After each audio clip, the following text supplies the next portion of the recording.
I want to say hello to you too. I just want to say the tidy up tip today is get rid of those bins. You heard me. You know, those plastic bins that all look so pretty and they stack so pretty and they have these lovely lids. Some of them you can see through, some you can't. I want to tell you that most of the stuff you're putting into those bins, you don't need to keep. Now, not always easy to figure out that, but I'm going to tell you we're into organizing. And I'm going to tell you I did that too. I thought organizing was actually cool. And it is. Once you get rid of the stuff, then you organize. We usually do it the other way around. We look at these big piles of stuff and we go, okay, let me go get a bin or two. We stuff it all in there. Sometimes we organize it in a smart way in those bins. Oh, like blankets and quilts in this one and books in this one and papers in another. Most of the time we don't. Most of the time we just shove it in a bin, put the lid on it and shove it on a shelf and pile her up. So get rid of those bins, because here I want to tell you something. I want to talk about how clutter affects your money and how things affect your finances. It's things like bins.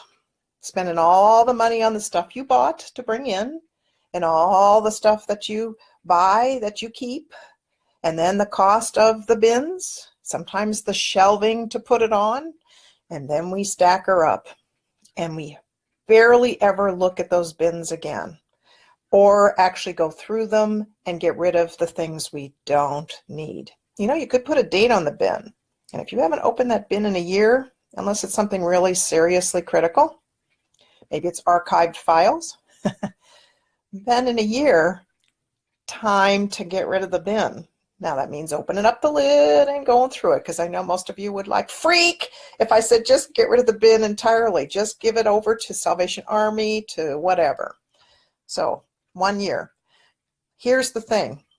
The industry for plastic bins and containers, hold your breath now, is a $10.5 billion industry. Do they have you pulled in and sucked in thinking you got to keep her all? 10.5 billion. So tell me you're not spending money in that area. Tell me that you aren't keeping stuff you don't need. Why are we feeding that kind of industry? Girl and boy, you do need to pay attention. So that's my tidy up tip for today. Get rid of those bins. And if you've got a lot of them, start going through them. Need help holding your hand doing it, helping you decide what to keep and what not? Call Tidy Up Joan. We'll get on Zoom and we'll get her done. And you can get that information on yourmoneydream.com under Tidy Up Tuesdays. You can also get it by joan@joansilva.com. Thanks for joining me today. Oh, wait a minute. We have a comment. Diane, oh no, Joan, tell me it's not true. I love my see-through bins. I must be the exception. I was just going to, you must be the exception. Oh, of course you are. Yes, obviously there are going to be things that we all keep that are valuable, that are memories, that are something that are keepsakes. By the way, it's not my job to tell you what to keep and not. I assist you in making those decisions. We come up with a vision and we work through that together. And that is your life that we're working with, not mine. What I'll keep is very different than what you would keep.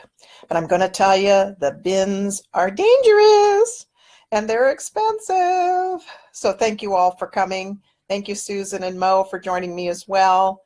And did I motivate any of you to rethink your bins, to not go out and buy bins until you purge? Because, by the way, you probably won't even need them. My husband, a handyman, has brought home many containers of stuff. Clients have asked him, would you go take these to Salvation Army? He donates that and he'll bring the bin home. I probably have somewhere between 5 and 7 bins empty in my garage waiting to be removed because I'm not going to fill them. How about you? Again, thank you. Tidy up tip for the day. Get rid of those bins.